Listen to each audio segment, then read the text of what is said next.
Bien-aimés dans le Christ, shalom. Shalom. Shalom. Shalom.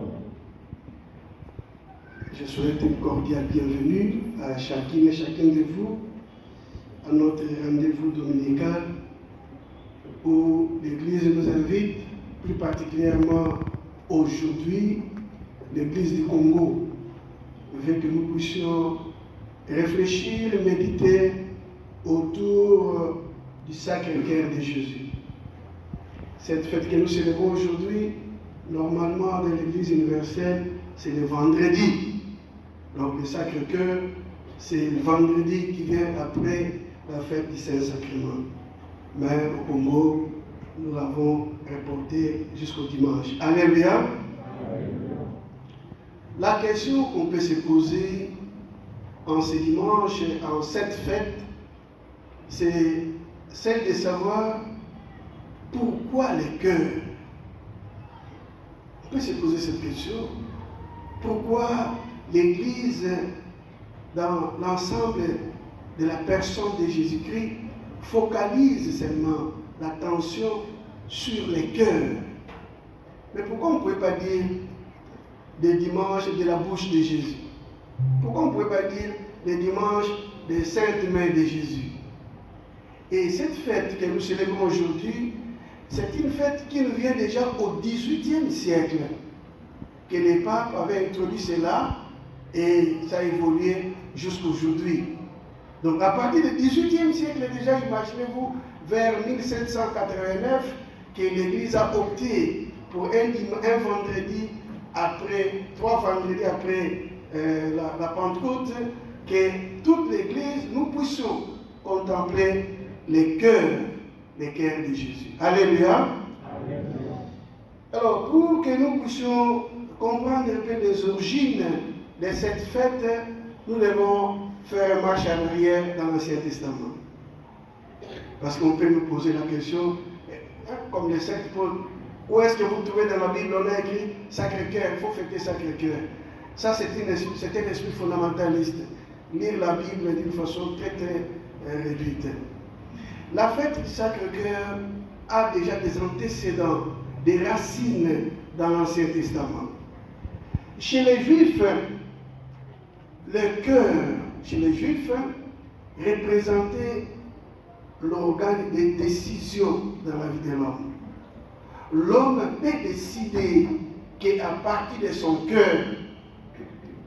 Le cœur, toujours chez les Juifs, représentait ce sanctuaire des rencontres entre l'homme et Dieu, rencontres entre l'homme et l'homme.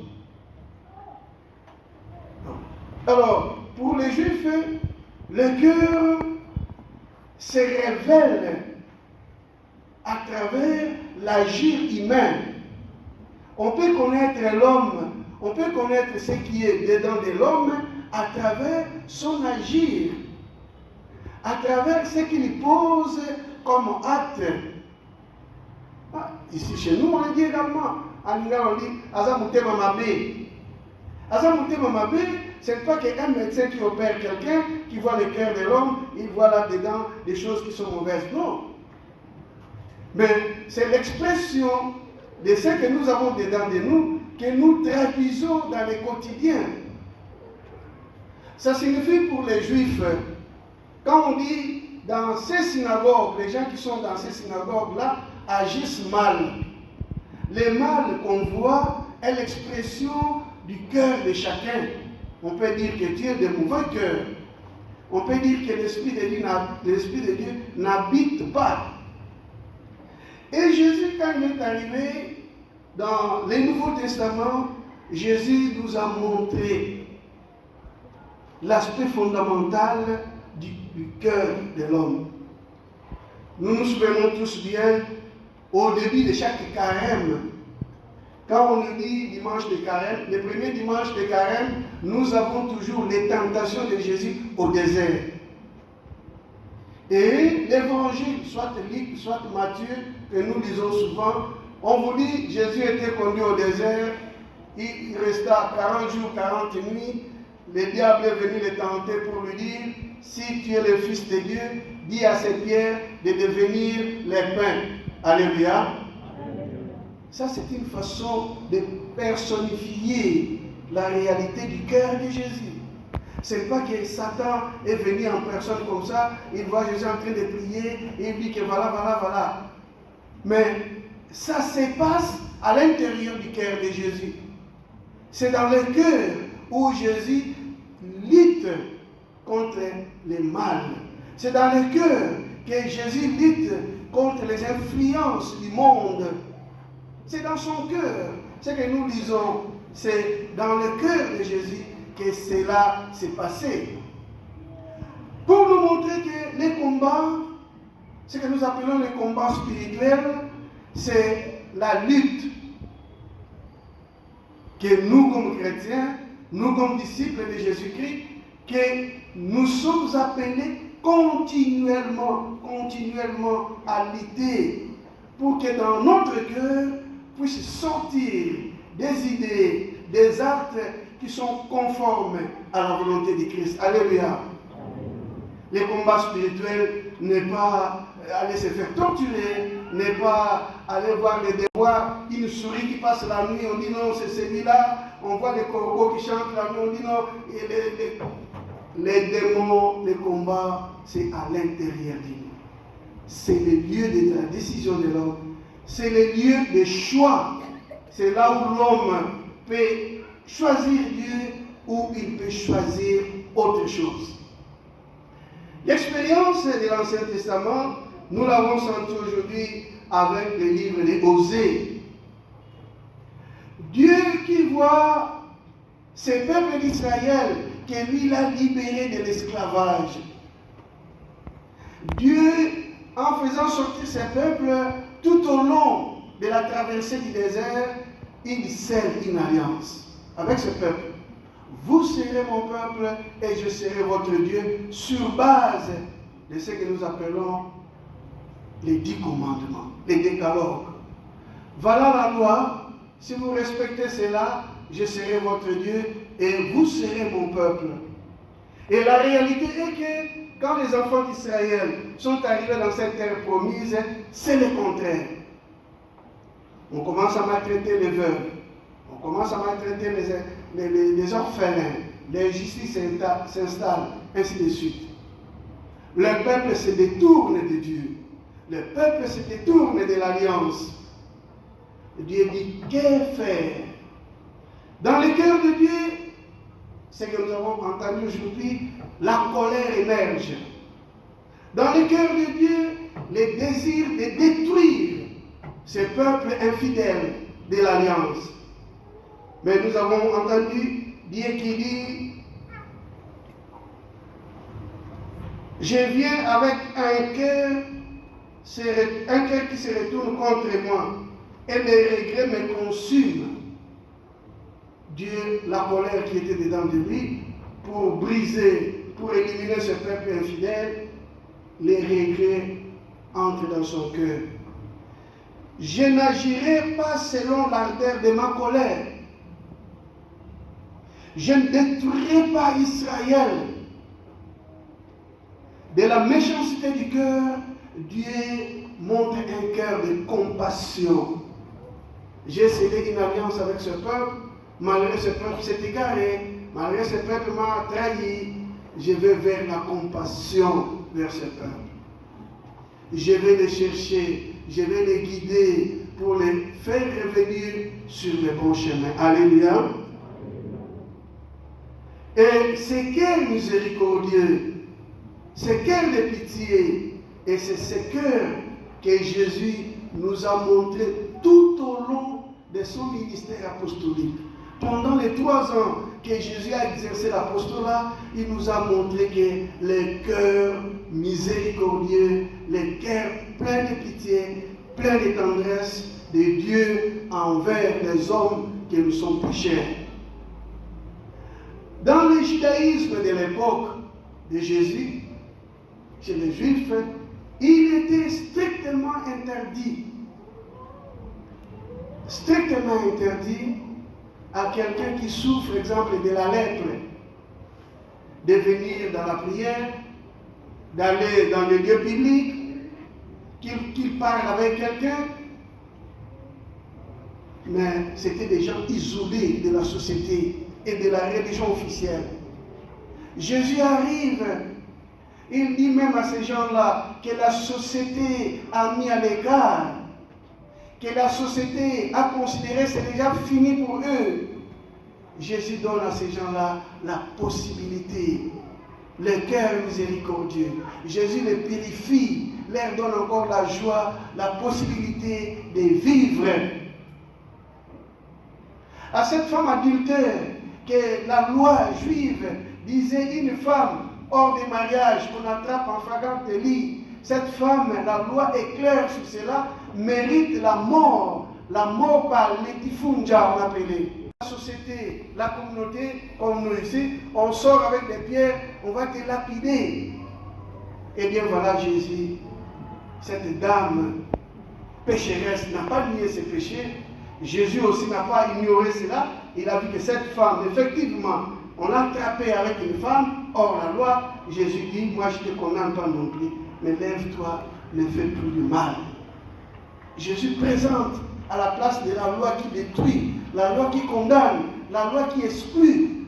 Jésus présente ce cœur de Dieu qui accueille et les pécheurs et les bien portants. Jésus présente les cœurs de Dieu.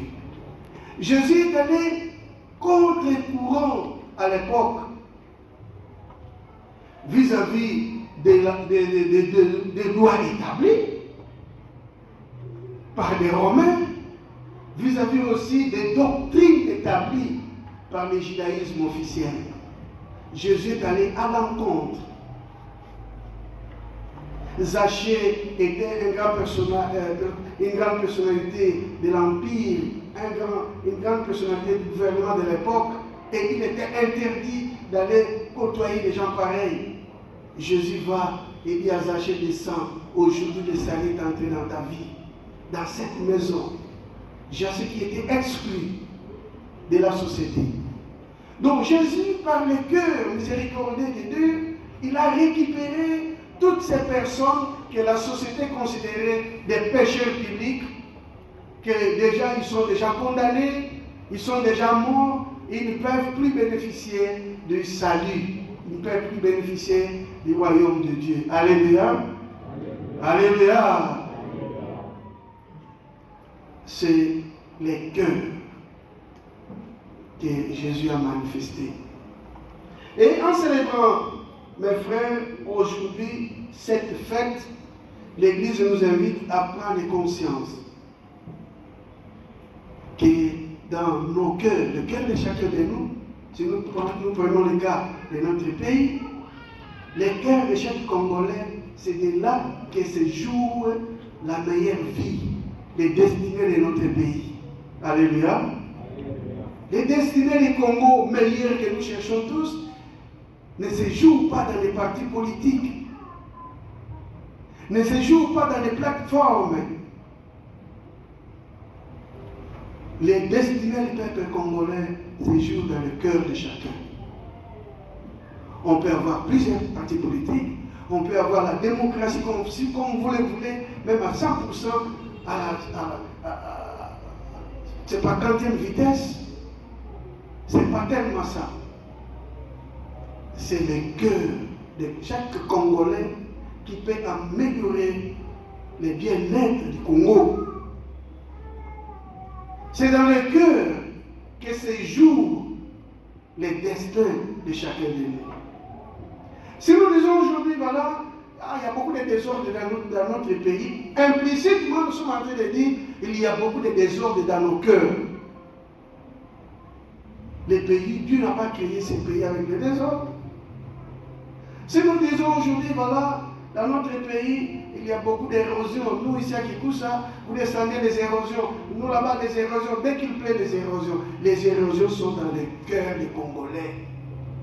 Ce que nous voyons, mes frères, ce n'est qu'une expression des érosions que nous portons dedans de nous. Tous ces jours ici, nous sommes en train de lamenter. Ah, voilà, en tout cas, nous qui sortons le matin, il faut sortir à 5 heures parce qu'il y a beaucoup d'embouteillages. Les embouteillages ne sont pas d'abord des véhicules, les embouteillages sont d'abord dans les cœurs de l'homme. Dans les cœurs de l'homme. Ceux qui font la route de Ngaba arriver ces jours ici relativement, on passe facilement. Parce que le cœur de quelqu'un dit qu'il faut mettre de l'ordre ici. Au Boto, le désordre, c'est dans le cœur de chacun d'eux. Nous voulons un Congo meilleur. Commencer par mettre de l'ordre dans notre cœur. Commençons par lutter les dédons. Ne commençons pas à lutter avec quelques sacs, quelques brouettes, quelques bêches. Voilà, nous sommes une ONG, nous sommes un parti politique, nous sommes venus aider le peuple de Ngoma-Kikusa. Ah oui, on met quelques sacs là. Après, le gars de la pluie vient, on tourne autour des motifs tout à fait électoraux. Ou des motifs tout à fait de propagandistes. Commençons, mes frères, commençons à mettre de l'ordre dans le cœur. Et les actes que nos cœurs donneront seront des actes pour bâtir, pour construire un Congo meilleur. Le Congo meilleur ne viendra pas dans les discours. Le Congo meilleur ne viendra pas avec l'avènement de beaucoup de partis politiques ou l'avènement des changements de gouvernement, des changements de personnes. Ce n'est pas ça qui importe. Ce qui importe, c'est le cœur qui doit changer. Parce qu'aujourd'hui, même si on nous prenait un ici, on sait que nous devons mettre en jeu aujourd'hui. Et l'évangile attire notre attention sur ça. Jésus est mort. On venait, selon la tradition, pour briser les os de ses pieds. On trouve qu'il était déjà mort. Et un soldat va lancer la flèche juste au cœur de Jésus. Qu'est-ce qui sort du cœur de Jésus? Non la méchanceté, non la vengeance. C'est qu'il sort là-bas l'eau et le sang. Dans la tradition juive, qu'est-ce que le sang représentait? Le sang représentait un symbole de la vie. Là où il y a le sang, c'est là où il y a la vie. Là où il y a le sang, symbole du feu. Le feu, c'est la présence de Dieu. Souvenez-vous de la théophanie de Moïse. Moïse, devant il s'approchait de ces lieux saints, et voilà, il voit le feu qui ne se consumait pas dans l'eau. On lui dit, ne t'approche pas ici. Et l'eau, dans la conception toujours des Juifs, l'eau, c'est ça qui purifie. Qui purifie, qui lave de toutes les souillures. Parce qu'en quittant Égypte, pour aller à la terre promise, les enfants d'Israël devaient traverser la mer Rouge. Traverser la mer Rouge, ça signifiait pour eux, c'est laver de toutes les idolâtries, de toute immoralité, de toute vengeance que nous avons vécue en Israël, en Égypte. Maintenant, en traversant la mer, tout ça, c'est resté dans l'eau. L'eau comme signe de purification. L'eau nous lave. L'eau nous met à des personnes dignes, propres. Et voilà ce qui sort. Ces dons que Jésus nous donne juste à la veille de sa mort, quelques minutes avant de mourir. Le cœur de Jésus nous donne les dons de la vie. Aujourd'hui, l'Église veut que nous puissions, en contemplant ce cœur de Jésus, c'est la question que nous pouvons nous poser: comment est mon cœur? Comment j'évolue dans mon cœur par rapport au Christ que j'ai choisi comme maître, ce que nous appelons l'enfer, ce que nous appelons la condamnation finale, le jugement, mes frères, n'attendez pas un tribunal si comme nous sommes à la haie. Non, le tribunal chrétien, ça se joue au niveau du cœur. Au niveau de notre cœur, nous sommes en train de préparer soit le royaume de Dieu, soit nous préparons l'enfer. C'est aujourd'hui. L'enfer, ce n'est pas que quand tu meurs. L'enfer, nous la choisissons au jour le jour. À chaque fois que nous faisons le contraire de ce que Dieu nous inspire dans nos cœurs, nous sommes en train de choisir la liberté. C'est ce don-là que Dieu nous a donné, de les choisir ou de ne pas les choisir. Demandons que Dieu, à travers cette fête, puisse éclairer nos cœurs pour que notre agir soit d'agir conformément au cœur de son Fils, Jésus-Christ. Amen. Amen.